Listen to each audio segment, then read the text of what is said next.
El tema a revisar ahora es siempre de la región de la pelvis, genitales femeninos, tanto los genitales externos como los genitales internos femeninos.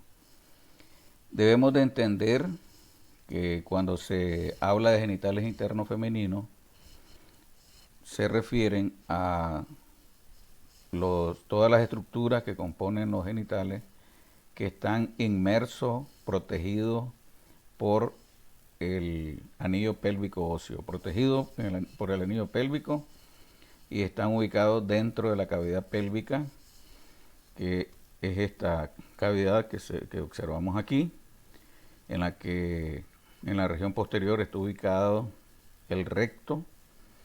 Luego en sentido anterior tenemos el útero con sus trompas uterinas y los ovarios unidos a ellos, el ovario derecho, el ovario izquierdo, y por delante del útero tenemos la vejiga.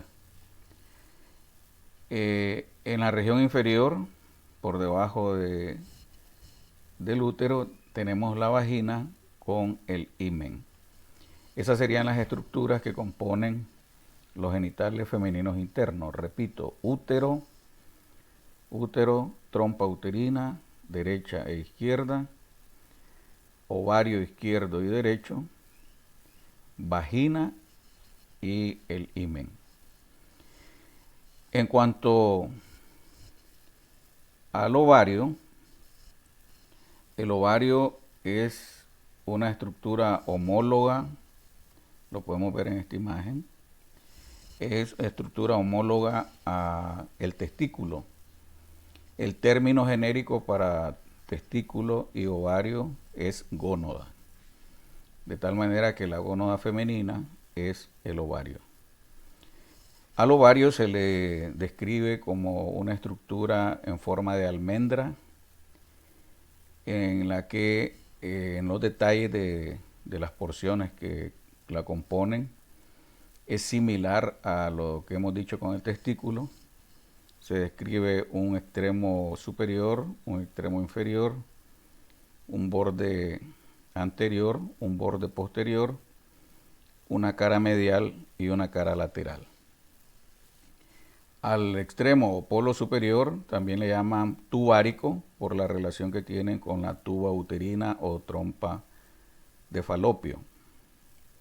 Al extremo inferior le llaman extremo uterino, desde el cual se origina este ligamento que une el extremo inferior o uterino, une este extremo con el útero, el ligamento ovárico propio o ligamento útero ovárico, precisamente porque se extiende entre el útero y el ovario. La cara lateral del ovario descansa sobre la fosita ovárica de las paredes laterales de la pelvis. Esta es la pared lateral de la pelvis. Si pudiéramos remover el ovario y la trompa, veríamos que efectivamente el ovario descansa en la fosita ovárica de las paredes laterales de la cavidad pélvica. En su cara medial descansan las fimbrias de las franjas o fimbrias de la trompa uterina. El borde anterior del ovario es fijo, está unido al ligamento ancho del útero por medio de dos hojas de peritoneo que forman el meso ovario. Recordemos que el término meso es relativo a elementos de sostén. Entonces tenemos que el borde anterior del ovario está unido a la hoja posterior del ligamento ancho por medio del meso ovario, y además de elementos de sostén, el meso ovario permite la entrada y la salida de los vasos y nervios y tejidos y vasos linfáticos del ovario. Hablando de los ligamentos de sostén del ovario, precisamente tenemos el meso ovario, que acabamos de describir, el ligamento ovárico propio o útero ovárico, que describimos hace unos momentos, Y este otro pliegue de peritoneo, a través del cual discurren las venas y las arterias ováricas, que le llaman ligamento infundíbulo pélvico o suspensorio del ovario. Dentro de este ligamento podemos ver ahí la arteria y la vena ovárica. La arteria ovárica, que irriga el ovario, es rama directa de la aorta abdominal, y la vena ovárica derecha drena en la vena cava y la vena ovárica izquierda drena en la vena renal izquierda. Si ustedes comparan esto con lo que se describe de la irrigación y el drenaje venoso del testículo, es igual. Lo único que cambia, por supuesto, es el nombre de acuerdo a la gónada, que en este caso es el ovario.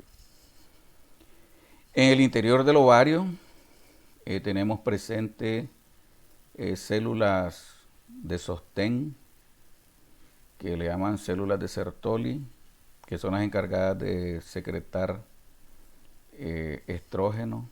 Las células foliculares, perdón, son las encargadas de secretar estrógeno, y luego estas células foliculares, cuando se maduran y expulsan el óvulo en cada ciclo menstrual o ciclo ovárico, las mismas células foliculares dan origen al cuerpo amarillo o cuerpo lúteo, que es el que al final del ciclo ovárico secretan progesterona, que es la hormona del embarazo. El estrógeno es el encargado en la época de la pubertad de desarrollar los caracteres sexuales secundarios. El ovario, desde que se forma, tiene un número determinado de ovocitos, que serían los futuros óvulos, alrededor de 400.000 entre los dos ovarios.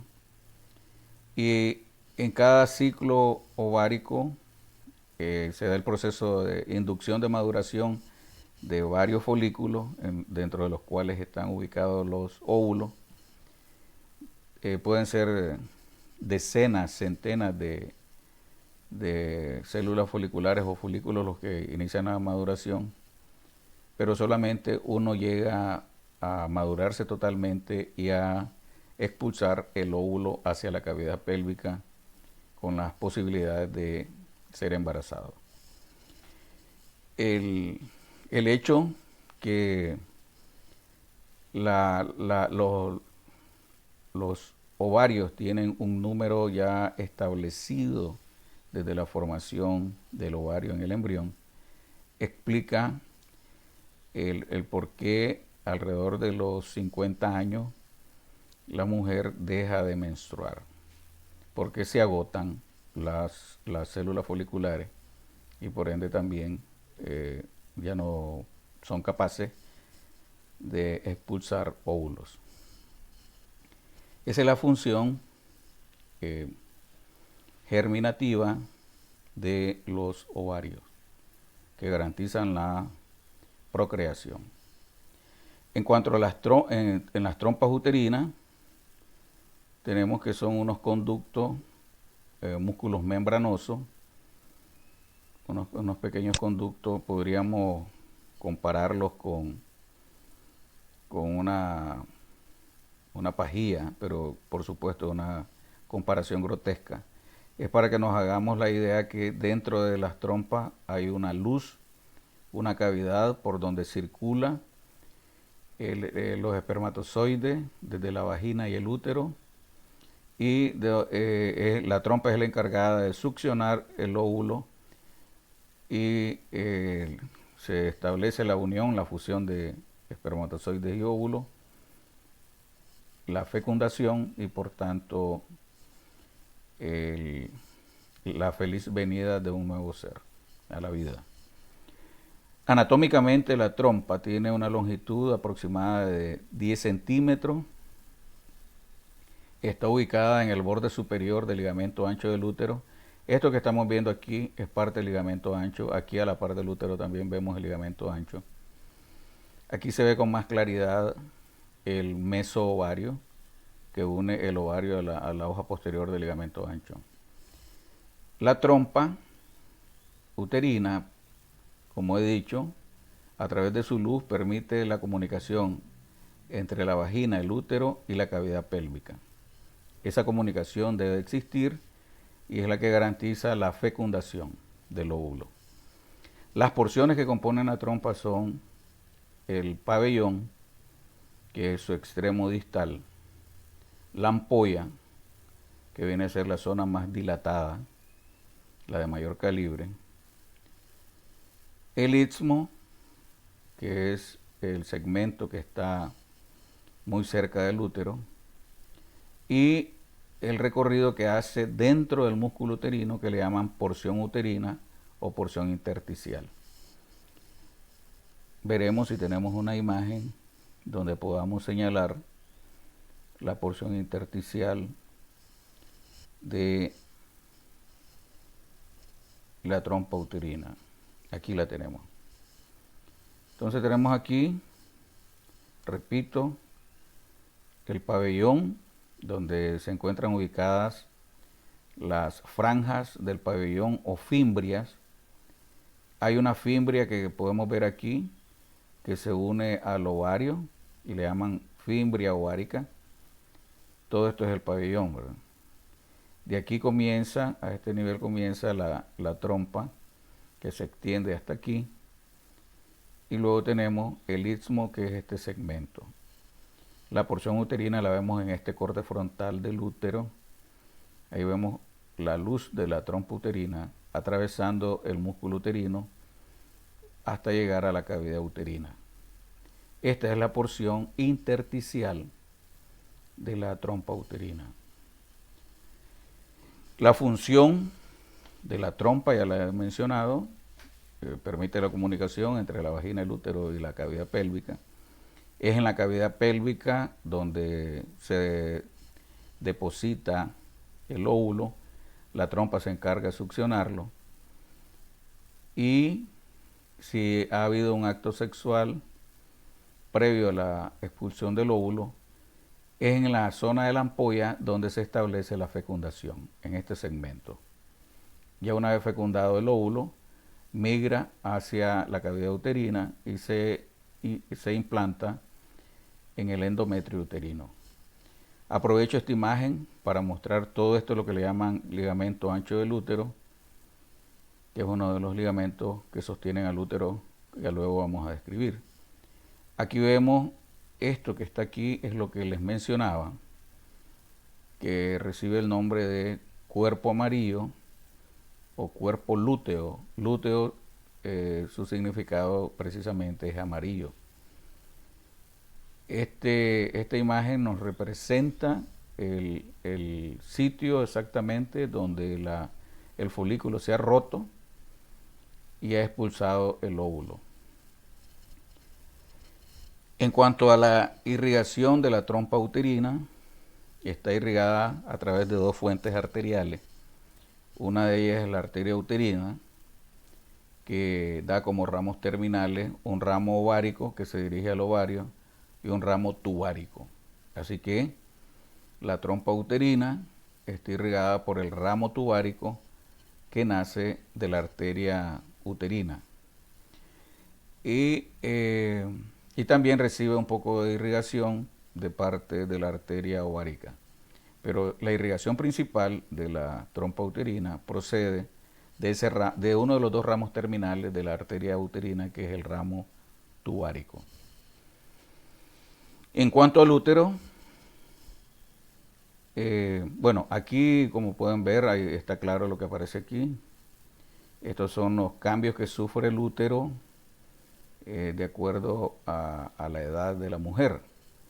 Estos son úteros infantiles de recién nacida, en la que si ustedes ven, comparamos el tamaño del cuello con el cuerpo del útero, es más o menos igual. Hasta da impresión de que el cuello es ligeramente más grande que el cuerpo. Esto de aquí para abajo es el cuello. Si comparamos con esto, el cuello va de aquí a aquí. Y el cuerpo va de esta zona hasta el fondo. Y este es vean ustedes, los extremos de la vida se parecen, no solamente físicamente, que perdemos capacidad hasta para sostenernos con nuestros propios pies y requerimos de bastón, de andarivel como un niño. Así que la fragilidad de un anciano, en este caso una anciana, que se parece mucho a la fragilidad de una bebé, pues a nivel del útero eso también se parece. Este es un útero de una anciana posmenopáusica, en la que el cuello vuelve a ser más o menos del mismo tamaño que el cuerpo. No así durante la vida reproductora. En cuanto al útero, vemos que tiene forma de pera invertida. Está ubicado en la cavidad pélvica. Topográficamente entre la vejiga hacia adelante, entre la vejiga hacia adelante y el recto hacia atrás. Observamos aquí la última capa de la pared anterior del abdomen, se refleja sobre la vejiga. Estamos hablando del peritoneo. Observemos cómo el peritoneo, luego que cubre la pared superior de la vejiga, se refleja sobre el cuerpo del útero, formando este fondo de saco, que le llaman fondo de saco vésico uterino, porque precisamente está ubicado o formado por la vejiga y el útero. Fondo de saco vésico uterino. En esta imagen se ve mejor la capa superficial formada por peritoneo que cubre el útero. Miren cómo después de cubrir el fondo, cubre la pared posterior del cuerpo del útero. Igualmente ese peritoneo se refleja sobre la pared anterior del recto, formando este otro fondo de saco más amplio que el vesicuterino. Este es un fondo de saco de peritoneo, de cavidad peritoneal, llamado fondo de saco recto uterino, precisamente porque está limitado por el recto hacia atrás y el útero hacia adelante. Este fondo de saco también tiene relación con el extremo superior de la vagina, el extremo superior de la pared posterior de la vagina. Esto es la pared posterior de la vagina. Y vean, al insertarse a nivel del cuello, este fondo de saco posterior de la vagina se relaciona con el fondo de saco uterorectal o recto uterino. El útero generalmente está ubicado en esta posición que le llaman de anteflexión. Hay una imagen aquí que nos permite ver las variantes de posición del útero. Esta es la posición que generalmente tiene, la que está señalada con líneas punteadas. Eventualmente el cuerpo del útero se va hacia atrás, hacia la región del recto, y a esto le llaman retroflexión.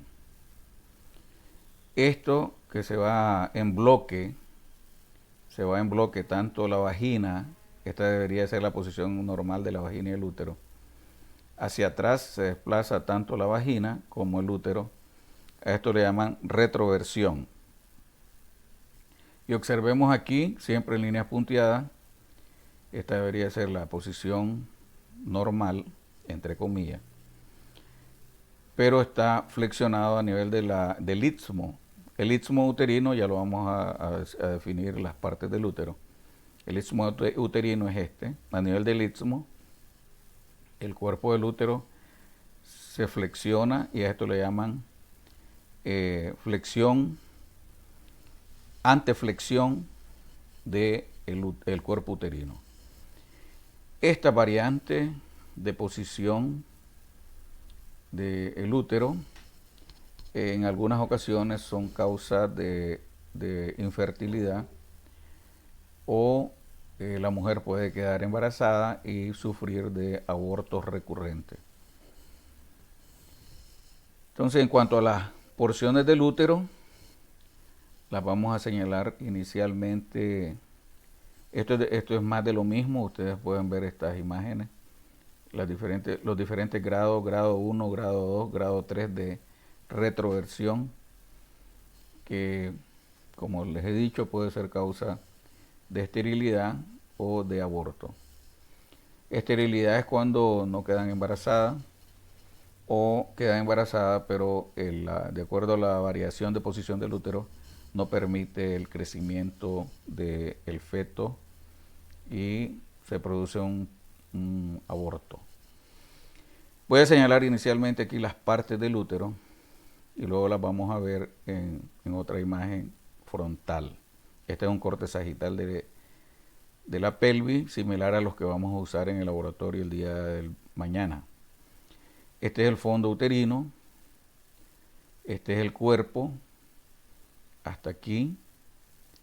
Esta zona se llama el istmo y el extremo inferior recibe el nombre de cuello uterino, que es el asiento de cáncer de cuello uterino.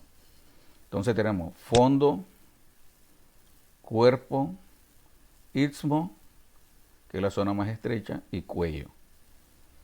Vamos a verlo en una imagen frontal. Entonces tendríamos el fondo. El fondo se define como la porción del útero que está ubicado por arriba de la unión de las trompas con el útero. O sea, aquí está una trompa, aquí tenemos la otra. Este segmento, el segmento superior, es el fondo. Es el segmento que está por arriba del nivel de la unión de las trompas uterina con el útero. Luego tenemos aquí la zona estrecha, donde se reduce un tanto brusco el diámetro transverso del útero.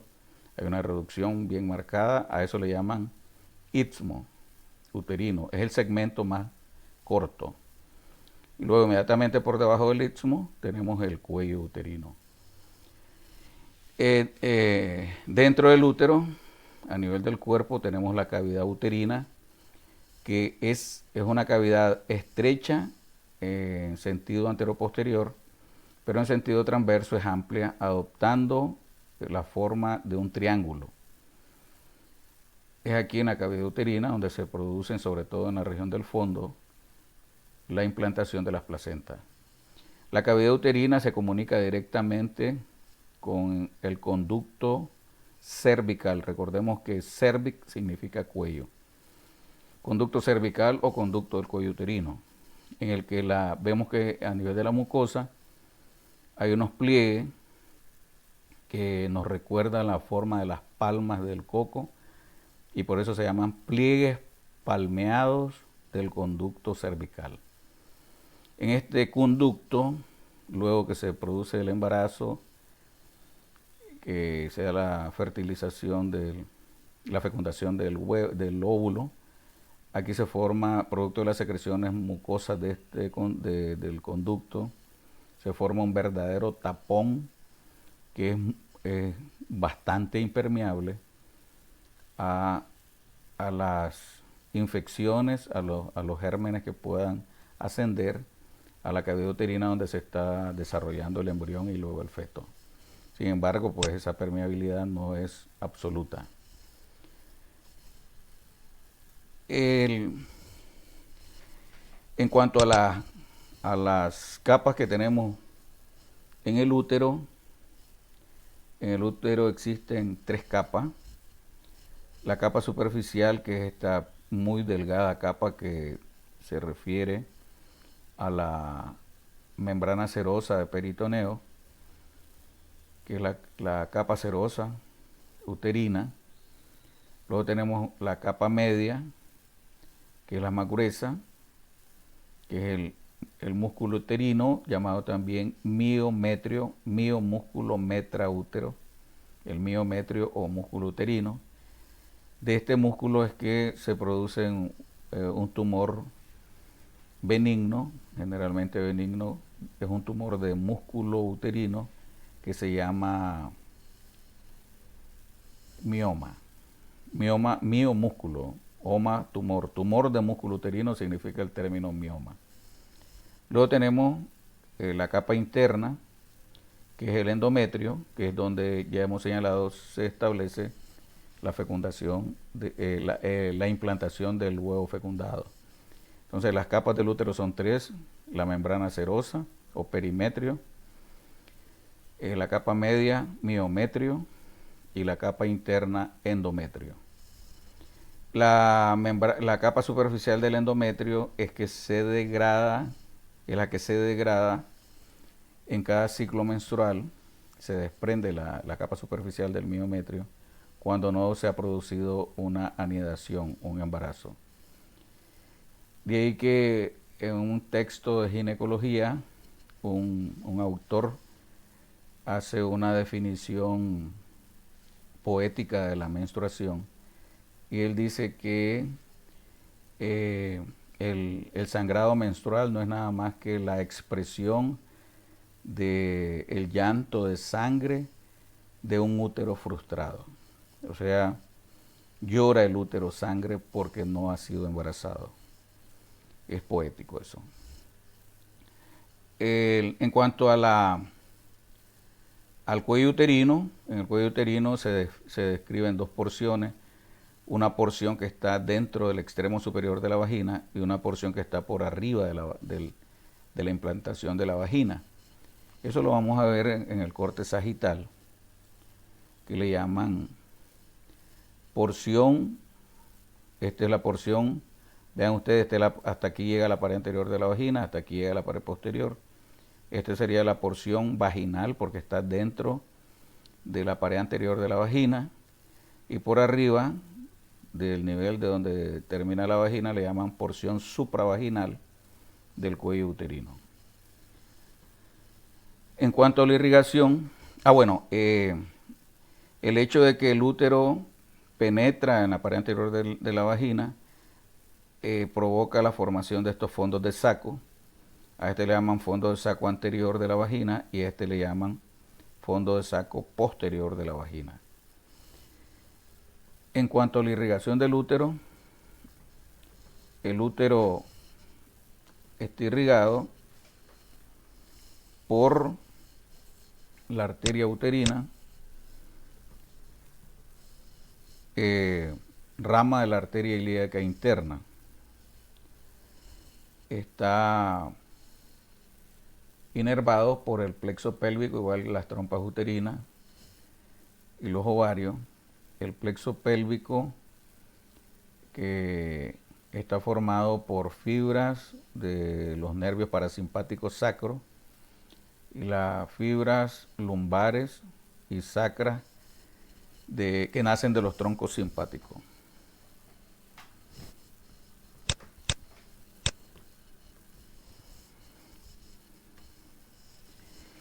En cuanto a la vagina, tenemos que la vagina es una estructura musculomembranosa distensible que está ubicada por debajo del útero.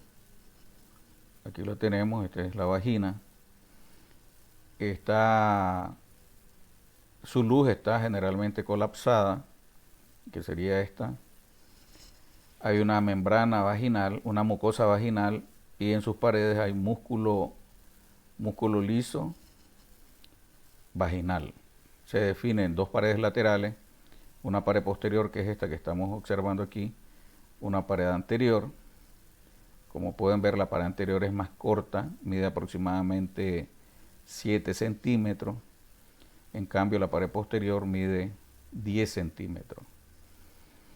La razón de esto es que había señalado que el cuello del útero perfora el extremo superior de la pared anterior, y eso hace que la pared anterior sea más corta que la posterior. Aquí podemos observar la relación que hay de las paredes de la vagina con la vejiga, la uretra y el recto. La extensión de la vagina es a partir del cuello uterino hasta el vestíbulo vaginal. Esta es la zona que se conoce como vestíbulo vaginal. Atraviesa los músculos del diafragma pélvico, donde se forma un esfínter vaginal de musculatura voluntaria. Estos son parte de los músculos del diafragma pélvico. En el extremo inferior, relacionándose con el vestíbulo vaginal, tenemos un pequeño pliegue de la mucosa vaginal, que forma el himen. Vemos la relación de la pared posterior de la vagina, se relaciona con la ampolla rectal, y en el extremo superior se relaciona con el fondo del saco útero-rectal. La pared anterior de la vagina se relaciona con el fondo de la vejiga y con la uretra femenina. Esta relación del fondo de la vejiga con la vagina nos explica por qué eventualmente después de una relación sexual las mujeres pueden sufrir de ardor al orinar, incluso sangrado, porque puede sangrar la mucosa del fondo de la vejiga, ardor, sensación de peso, sensación de urgencia para orinar. A eso le llaman cistitis de la luna de miel. Y lo explica la íntima relación que hay entre la pared anterior de la vagina y el fondo de la vejiga, donde tenemos el trígono vesical. La irrigación de la vagina está por las arterias vaginales anterior y posterior, que son ramas de la arteria uterina. A su vez, la arteria uterina, ya hemos señalado, es rama de la arteria ilíaca interna. El himen, vamos a señalarlo aquí en una imagen. El himen es un pliegue de mucosa que garantiza la virginidad, pero como pueden ver aquí tenemos variantes de formas del himen. Aquí tenemos el himen biperforado, tiene un tabique que separa dos orificios. El más común es este que le llaman himen anular por su semejanza con un anillo. Este es el biperforado y este es el himen criboso, en alusión a un pascón metálico que usan los campesinos en España. Un pascón metálico, como todo pascón, tiene múltiples orificios y le llaman criba.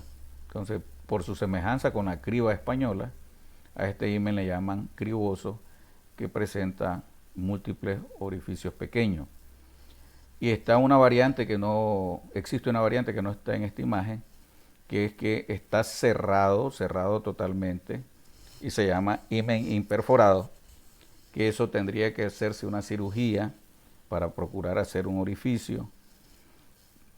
Esto es antes de la pubertad, por los problemas de si no hay orificio en el himen, la variante himen imperforado, lógicamente el flujo menstrual no va a salir al exterior y se acumula en la vagina y en la cavidad uterina. Eso se llama hematocolpo, hematometra. La última imagen es de una mujer, sin duda, con vida sexual activa. Vemos restos del himen, el resto está ausente, desgarrado. A esto le llaman carúnculas himeniales, que son los restos del himen. En cuanto, esto sería ya hasta aquí terminamos de describir los genitales internos femeninos. Para los que todavía no se ubican con lo que es el periné, que hemos estado hablando desde ayer que describimos los genitales masculinos, la región del periné es exactamente esta zona de este triángulo anterior, donde nos muestran la región anogenital. Los genitales femeninos se definen externos. Genitales femeninos externos se definen con una sola palabra, que es vulva. La vulva está compuesto por el monte de Venus, los labios mayores, la hendidura vulvar, que está limitado por los dos labios mayores, los labios menores, que dan origen al frenillo. Del extremo anterior de los labios menores se forma el frenillo y el prepucio del clítoris.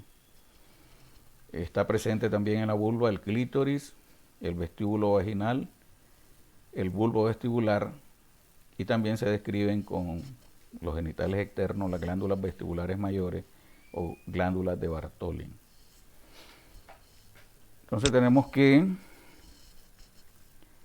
en la vulva, lo que se conoce como monte de Venus, es el espacio prepúbico.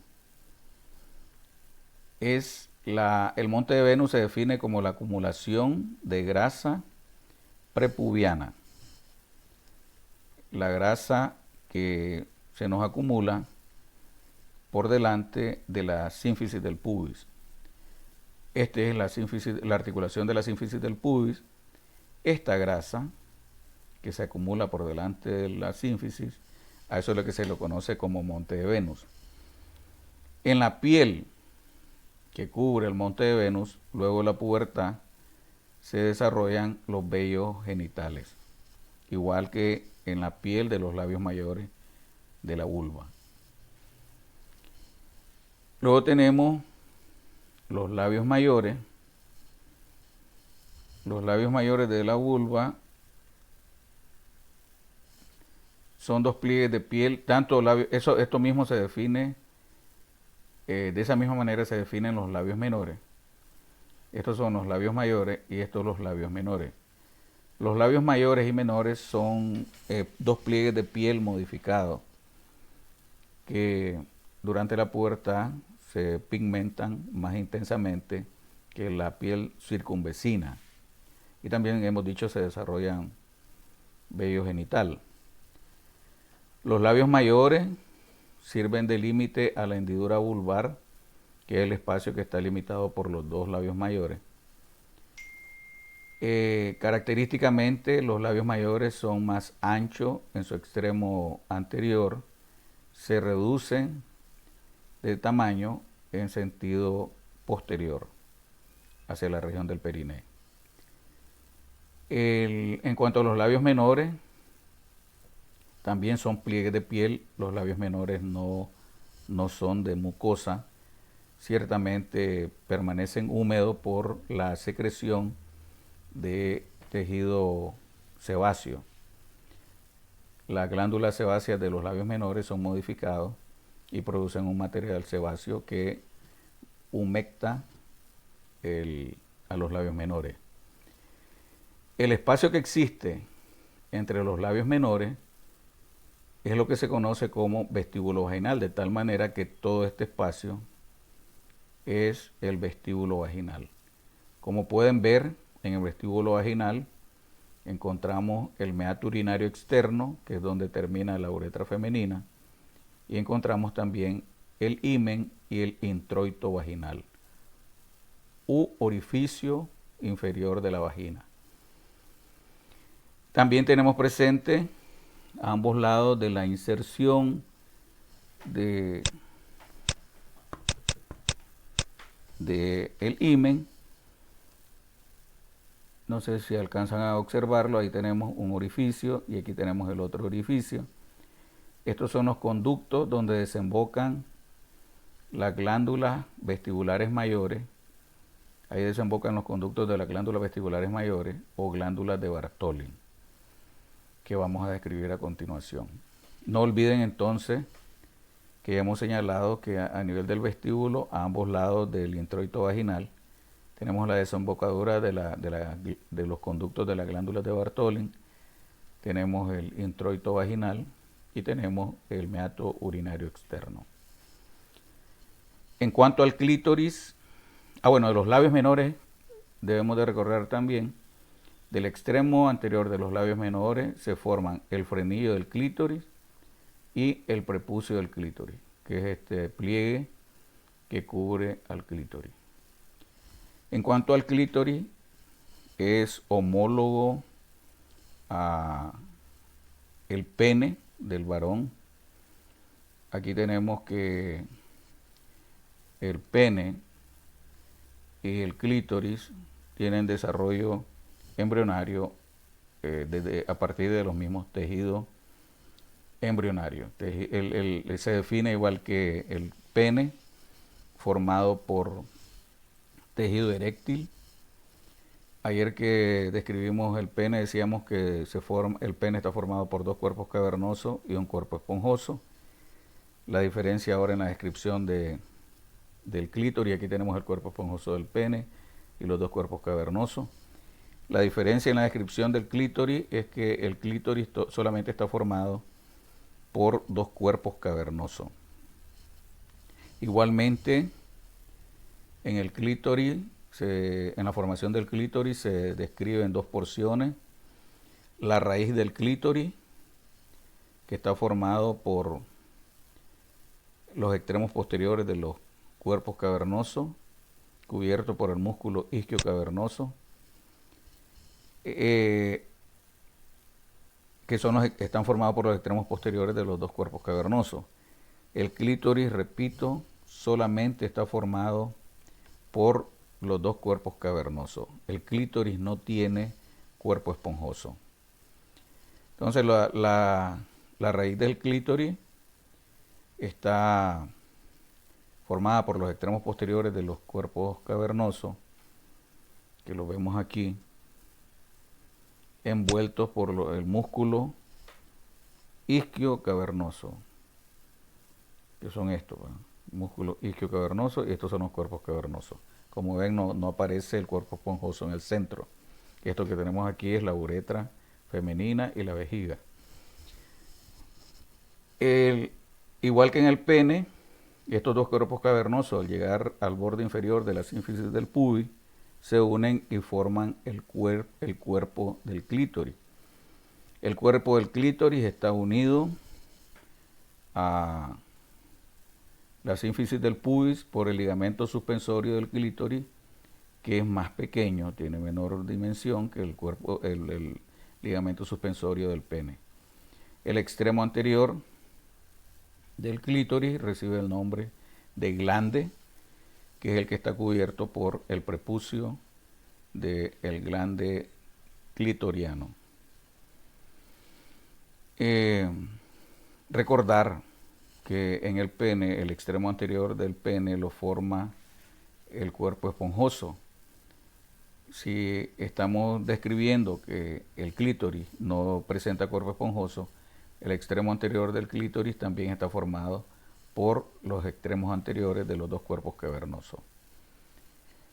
El tejido eréctil se define como un tejido trabeculado. Las trabéculas nos podemos imaginar a las cavidades de un panal de abeja, y dentro de estas cavidades se llenan de sangre, y es lo que produce la erección del pene y o el clítoris, dependiendo del sexo, por supuesto. Tenemos tejido eréctil únicamente en dos regiones del cuerpo: en el órgano de la cópula masculina, en el clítoris, en la mujer, y en los cornetes. Los cornetes que están en las paredes laterales de las fosas nasales también presentan tejido eréctil. Esto explica por qué algunas personas sufren, sobre todo los que tienen desviaciones del tabique nasal o tienen hipertrofia de los cornetes, cuando sostienen relaciones sexuales. El tejido eréctil de los cornetes le produce obstrucción nasal y dificultad para respirar. durante el acto sexual. Luego tenemos, de acuerdo al sumario de la vulva, ya describimos el vestíbulo vaginal, tenemos el bulbo vestibular y por último las glándulas vestibulares mayores. Y hablaremos de la irrigación y la inervación. Las glándulas vestibulares mayores son dos pequeñas glándulas ubicadas en el espesor, en el extremo posterior y el espesor de los labios mayores, en ambos labios mayores, más o menos en esta zona. Están en contacto también con los músculos del periné. Estas glándulas tienen una descripción similar a las glándulas de Cooper del varón. Tienen más o menos una dimensión de 1 centímetro, son de forma esférica. En el caso de la mujer, el conducto de esta glándula se abre o termina en el vestíbulo vaginal a ambos lados del introito vaginal. Las secreciones de estas glándulas se establece o se produce durante el periodo de excitación. Aquí les traigo la imagen del varón. Estas son las glándulas homólogas en el varón que se llaman de Cooper. Ahí vemos su conductito terminando en la uretra, en la porción vulvar de la uretra esponjosa.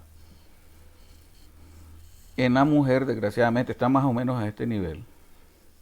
Desgraciadamente no hay una imagen, pero si vemos los orificios donde terminan sus conductos. Este es uno y este es el otro, ya lo habíamos señalado. Estas glándulas, decía, igual que en el varón, producen un líquido viscoso que lubrica. En el caso de la mujer, aquí tenemos siempre en el varón, las tenemos, pues las glándulas de Bartholin o vestibulares mayores son más o menos iguales.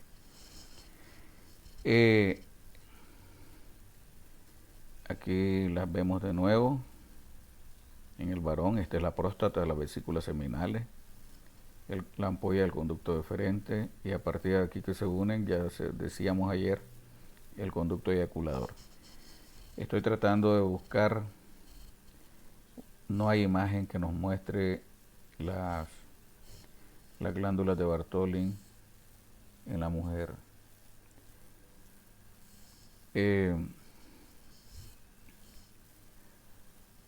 Aquí vemos, aprovecho esta imagen para mostrarle el músculo isquiocavernoso que envuelve a la raíz del clítoris y a partir de aquí tenemos la formación del cuerpo del clítoris. Este es el músculo bulbo esponjoso que también existe en el varón.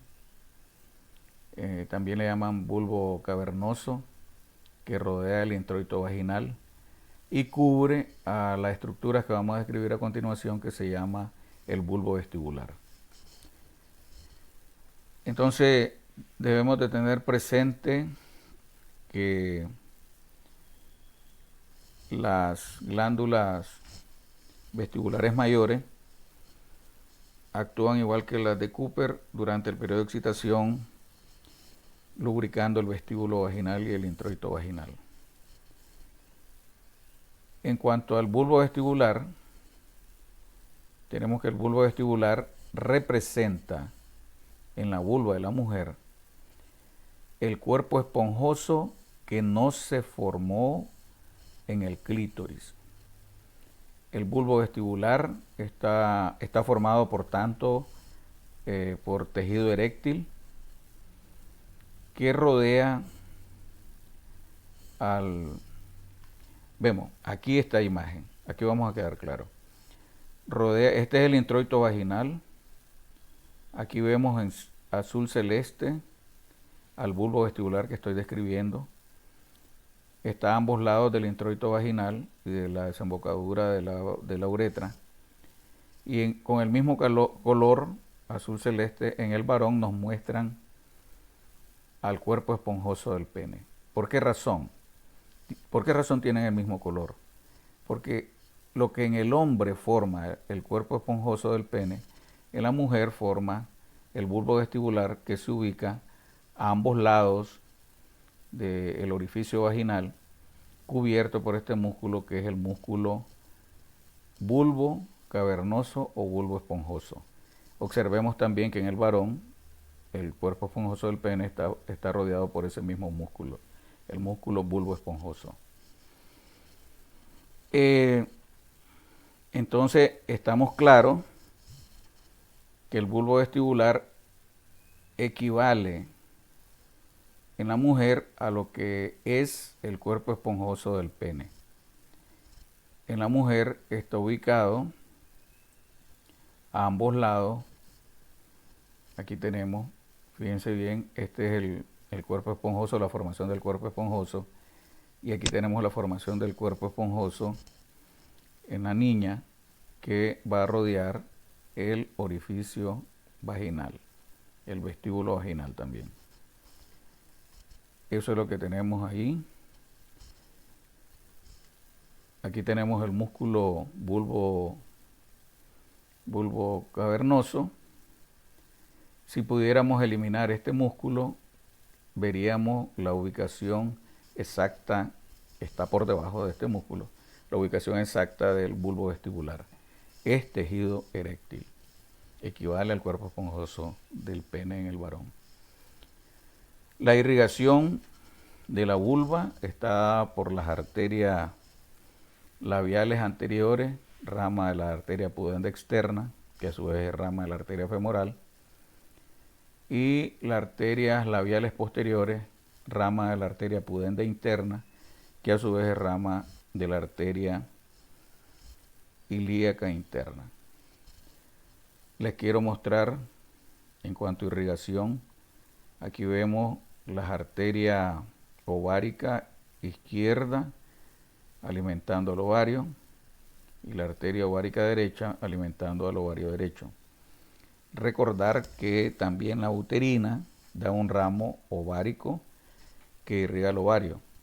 Aquí vemos la arteria uterina, esta es la arteria ilíaca interna, vemos que esa arteria se desprende esta arteria que se dirige a la región del cuello uterino, y a partir del cuello uterino se distribuye con relación a los bordes del útero. Esta es la arteria uterina, y aquí vemos que de la parte final de la uterina nace este pequeño ramo, que es el ramo ovárico de la uterina. Vemos también el drenaje venoso del ovario izquierdo hacia la vena renal izquierda, y el drenaje venoso de la vena ovárica derecha, que drena en la vena cava inferior. Por último, señalar los ligamentos que sostienen al útero, que son el ligamento ancho, que es este, el ligamento redondo, que es este otro, a ambos lados. Este ligamento redondo se dirige a atravesar el canal inguinal, y finalmente el ligamento redondo se une a los labios mayores y al monte de Venus de la vulva. Quizás los ligamentos más resistentes que sostienen el útero son estos, que son los ligamentos útero-sacro, llamados así porque se originan del cuello uterino y se dirigen a insertarse a la cara anterior del sacro. Estos dos ligamentos útero-sacro rodean al recto en su recorrido hacia la cara anterior del sacro. Y por último se mencionan los ligamentos cervicales laterales, que se encuentran en el espesor de los ligamentos anchos, que es tejido conectivo, denso, que une el cuello del útero a las paredes laterales de la pelvis. Vamos a ver otra imagen de estos ligamentos. Aquí lo tenemos. Vemos que desde el fondo del útero se desprenden a ambos lados los ligamentos redondos del útero, que como vemos en su recorrido se dirigen al canal inguinal. Esta es la región del anillo inguinal profundo donde penetran los ligamentos redondos del útero. Estos serían los ligamentos anchos, que unen los bordes laterales del útero a las paredes laterales de la pelvis. Y esto que tenemos aquí son los ligamentos útero-sacro. Como les había dicho, estos ligamentos rodean por ambos lados a la ampolla rectal. Y recordar el ligamento cardinal que está en esta zona, que une el tejido conectivo denso, une el cuello uterino al piso pélvico y a las paredes laterales de la cavidad pélvica. Gracias, espero que sea de mucho provecho este video para su formación, para el dominio de este tema, que es lo que más importa, más que una nota. Dios los proteja, ánimo, vamos para adelante. Les deseo, no suerte, les deseo que tengan mucho empeño, mucho ánimo para superarse, para estudiar y salir bien, y que sean buenos profesionales. Gracias.